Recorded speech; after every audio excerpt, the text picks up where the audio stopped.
오는 15일부터 미국의 중국 화웨이 추가 제재가 시작됩니다. 미국은 화웨이의 통신장비 보안 이유를 들어 우방국을 중심으로 불매를 요구하고 있습니다. 미국의 소프트웨어 및 기술이 화웨이에 사용되는 것을 원천 봉쇄하겠다는 의도입니다. 이를 두고 영국 파이낸셜 타임스는 화웨이에 대한 사형 선고라고 보도했습니다. 중국 전문가들 의견도 다르지 않습니다. 화웨이에 대한 미국의 집중 제재로 중국의 실리콘밸리로도 불리는 광둥성 선전시의 경제는 물론 중국 경제 전체가 영향을 받을 것이라는 전망이 나왔습니다. 홍콩 사우스차이나 모닝포스트는 지난 31일 화웨이 제재로 회사 본부가 있는 선전시가 가장 큰 타격을 받을 것이라고 전했습니다. 지난 26일 경제특보 지정 40주년을 맞은 선전시는 중국의 개혁 개방 1번지이자 첨단 기술의 허브입니다. 화웨이를 비롯한 중국 최대 IT 기업 텐센트, 그리고 통신사 ZTE, 드론 제조업체 DJI, 전기차 업체 BYD 등이 선전에 본사를 두고 있습니다. 선전시는 과거 특구 지정 이후 중국의 개혁 개방을 이끌면서 인구 1,300여만 명의 첨단 기술 허브로 도약했습니다. 선전시의 경제 규모는 광둥성 성도인 광저우는 물론 홍콩보다 큽니다.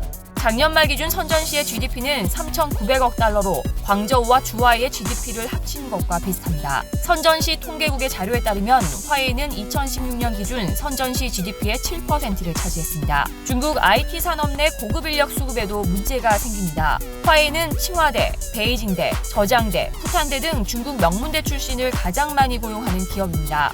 화웨이의 임직원 19만 4천여 명 가운데 절반 이상이 R&D 분야에 종사하고 있습니다. 선전시 당대 사회관찰연구소 류카이밍 소장은 인터뷰에서 중국의 화웨이를 대신해 기술과 세계화를 이끌 만한 기업은 없다고 주장했습니다. 화웨이가 미국의 제재를 견딜 수 없다면 다른 중국 기업들은 말할 것도 없다는 얘기입니다. 광둥성 싱크탱크인 광둥체제개혁연구회 펑펑 부회장은 화웨이 제재가 중국 전역에 부정적인 영향을 미칠 것이라면서 이는 중국 글로벌 기업들이 더는 환영받지 못할 것이라는 신호라고 해석했습니다.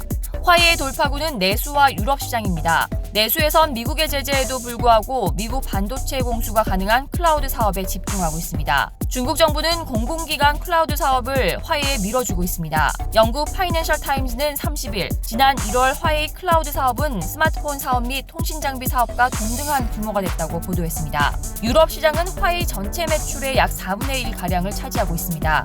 지난해 기준 화웨이는 유럽을 포함한 중동, 아프리카 지역에서 약 36조 원의 매출을 올렸습니다. 중국에 이어 두 번째로 큰 시장입니다.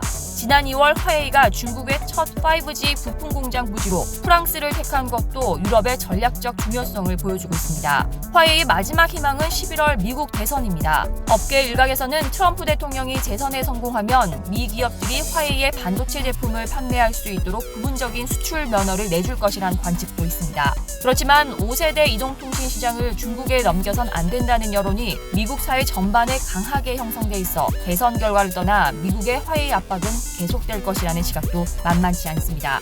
이상 광화문 B통신이었습니다.